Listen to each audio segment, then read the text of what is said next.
Pozdravljeni, moje ime je Robert in danes vam želim predstaviti eno orodje, zelo preprosto orodje, ki ga lahko uporabite v svoji prodaji ali ob svojih marketinških materialih in na katere je marsikdo dostikrat premalo pozoren. Kajti te koraki, ki so preizkušeni v praksi in v principu ravno to naše potencialne kliente zanima, mi pa dostikrat pozabimo ravno to, kar njih zanima, povedati. In če grem na prvo vprašanje, katerega je treba rešiti, je vprašanje kaj. Kaj rešujemo, kaj počnemo. Torej, mi ne prodajamo neke stroje, mi nismo, če tako rečete, prevozniško podjetje, ne, mi rešujemo problem dostave iz ene točke A v točko B v najkrajšem času po najboljši ugodni ceni. Če rečete, kaj rešujemo, mi pričaramo ženskam nasmeh na obraz. Kaj pa prodajate? Se pravi, ne vem, prodajamo nakit ali pa rože. Se pravi, rešitev je, kakšen bo učinek na koncu in ne pa ta umestni del, ki dostikrat ljudje govorijo, mi smo proizvajalci strojev, ne, zanimajo me rešitve, kaj boste rešili meni kot klientu in tako naprej. Potem je drugo vprašanje, na katerega je potrebno odgovoriti, klientu oziroma klienta zanima, kako to rešimo. Torej, ne vem, najprej pregledamo, analiziramo stanje, potem odmaknemo staro ostrešje, če ste krovci, in potem popravimo tisto, kar je popraviti da, oziroma zamenjamo novo ostrešje, nove trame, nove dile in nove strešno kritino. In če gremo na prvo vprašanje, kaj rešujemo, rešujemo suho stanovanje oziroma streho, ki drži vremenske neprigode. In gremo na naslednjo, kako to rešujemo. In tretja stvar je zanimiva, kjer pa rečemo, preverite,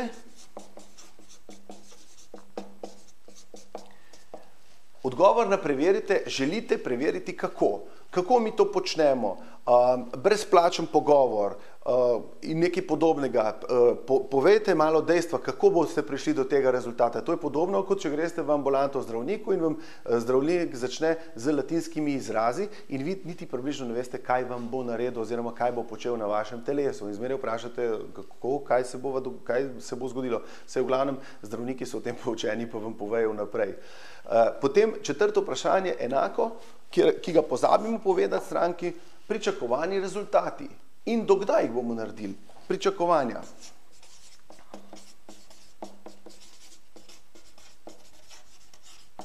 Torej, pričakovani rezultati in dokdaj bomo naredili, to pa pomeni, če se dogovoriva danes, dokdaj bo ta streha ali, ne vem, to blago odpeljano, točno do takrat poveva in tako naprej. In tudi seveda, kakšni bodo še, ali bodo kakšne dodatne stvari, ali bodo kakšne spremembe, ali karkoli, morate definirati prej. Se pravi, kaj počnemo, kaj rešujemo, kako to rešimo, želite preveriti po korakih, kako bi to bilo, in pa kakšne bodo končno pričakovanja, kakšni so rezultati in tako naprej. Potem pridemo na peto vprašanje, ki se mi zdi zelo pomembno. Torej, zakaj vam ta vprašanje govorim? Da naredite svoj nagovor, vi odgovore na ta vprašanja predstavljate svojemu kupcu. Ne, da vi rečete kaj, kako, ampak rečete, poglejte, mi rešujemo to pa to. To rešimo na tak način. Želite preveriti na brezplačnem pogovoru, pogledava malo, kakšna je situacija danes pri vas in pa pričakovani rezultati. Običajno to naredimo v 3 mesecih, za sabo pospravimo, dobite A-test, dobite ogled našega odgovornega in podpišemo garancijo oziroma dobite garancijo. In potem je pomembno vprašanje tudi, katerega končnega kupca zanima, zaupanje. Torej, zakaj bi vam zaupali? Lahko rečete, pomagali smo že mnogim, lahko rečete, imamo reference tukaj in tukaj, lahko vprašate njih in podobne stvari. Zelo pomembno je, da ne preskočite tega, ja, sej, mi smo že 35 let staro podjetje. Ne. Tudi, če ste staro 100 let, ta kupec vam mora na nek način zaupati. Je res, da blagovna znamka in tako naprej, ki se gradi desetletja in desetletja, je dosti pomeni, ampak kljub vsemu je potrebno odgovoriti na vprašanje zaupanja, zakaj bi vam kupec zaupal.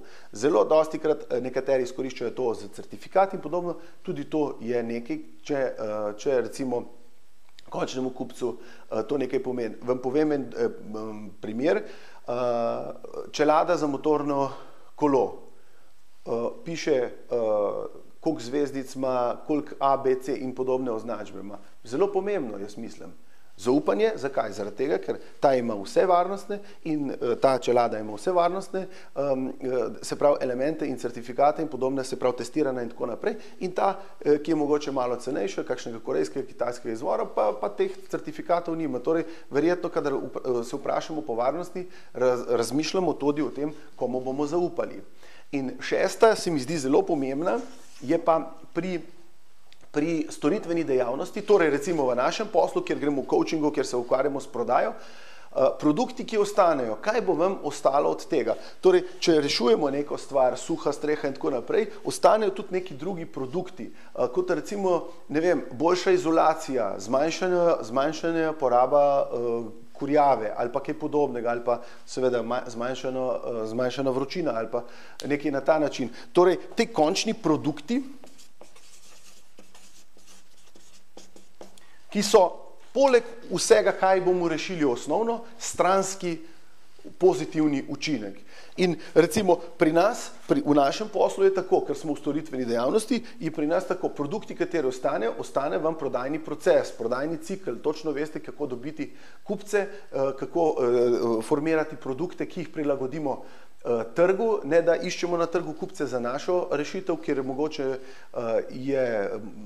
smo mi malo narobe zastavili princip in kaj podobnega. Če vam sem povem primer iz prakse, kot sem zdaj rekel, prilagoditev produkta trgu, ne pa iskanje kupca na trgu, so mali ekspreso aparati za kavico, ki jih imate doma v stanovanju. Podjetje, ki je začelo delati male kafe aparate, je propadlo, dokler niso začeli prodajati te male posodice z mlekom in kavo, ki jih samo dajete noter in so skoraj te aparate dajo danes zastonj, se pravi nižje, kot je njihova proizvodna cena ali pa kaj podobnega.